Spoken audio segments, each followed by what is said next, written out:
Welcome to Stories Podcast. We're going back to our weekly schedule, but we could use your support. To make it easy for families, we have 2 ways to give back to the show.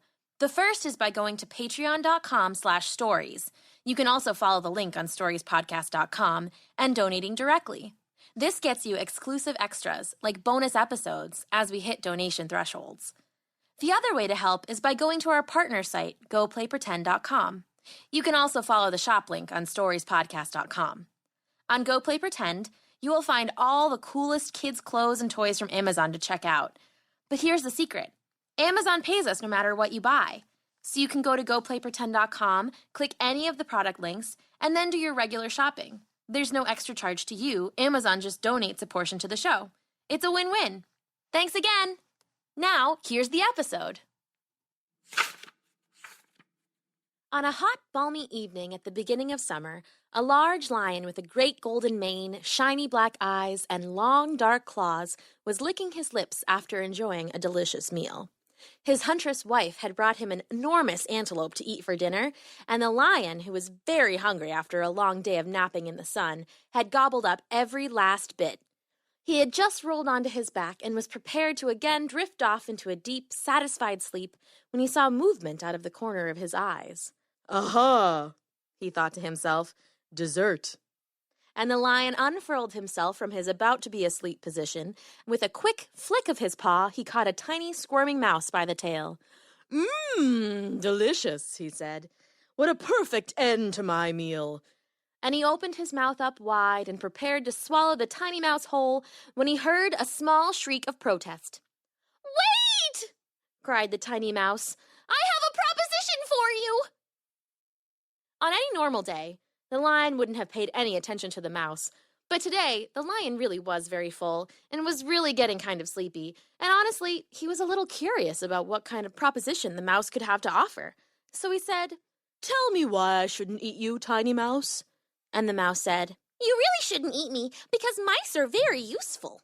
And the lion roared with laughter and said, "When would a creature as small as you be of use to a creature as large as me? Impossible!"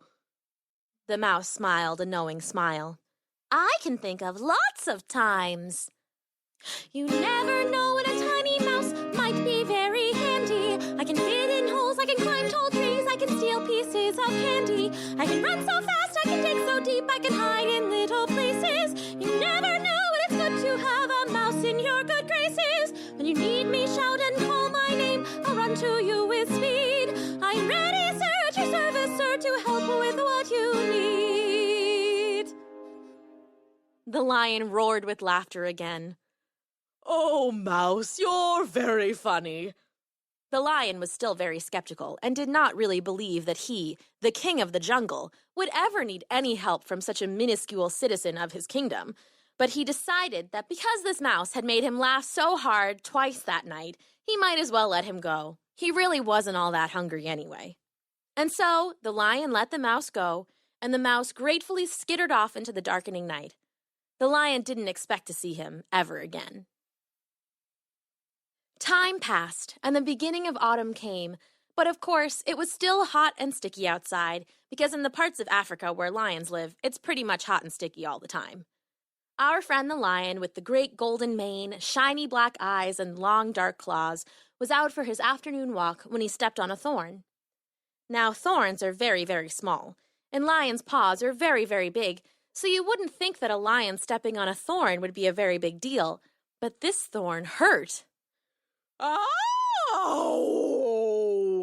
The lion yowled in excruciating pain. "My paw!" And he thundered to the ground and curled up in a ball, trying desperately to pry the thorn out with his long, dark claws.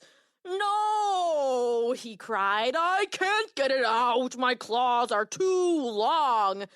And the lion began to cry. "Oh, lion," a squeaky voice said out of nowhere. "The time has come for me to repay you." The lion almost didn't hear him over his anguished wails, but when he quieted down and wiped the tears from his eyes, he saw a tiny gray mouse standing before him, an enormous grin on his face. "What can I do for you, lion?" the mouse asked. "Oh, Mouse, I have a thorn in my paw, and my claws are too long, and it is too small for me to pull out, and it hurts." "Lion, I am perfect for this job."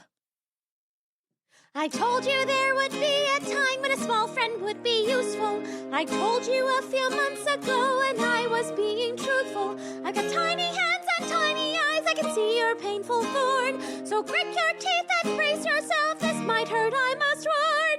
Here we go!" And with a quick and nimble movement, the mouse pulled that thorn out from the lion's paw. "Ah!" said the lion, but even as he was yelling out in pain and surprise, he realized that his paw did not hurt anymore. "Oh, thank you, Mouse. Oh, I am so grateful." "I told you you'd need me someday," cried the mouse gleefully. "You were right, Mouse. I'm glad you were here when I needed you. Thank you." Sometimes help can come in even the unlikeliest of packages. A teeny tiny mouse can be helpful to even the mighty king of the jungle. The end.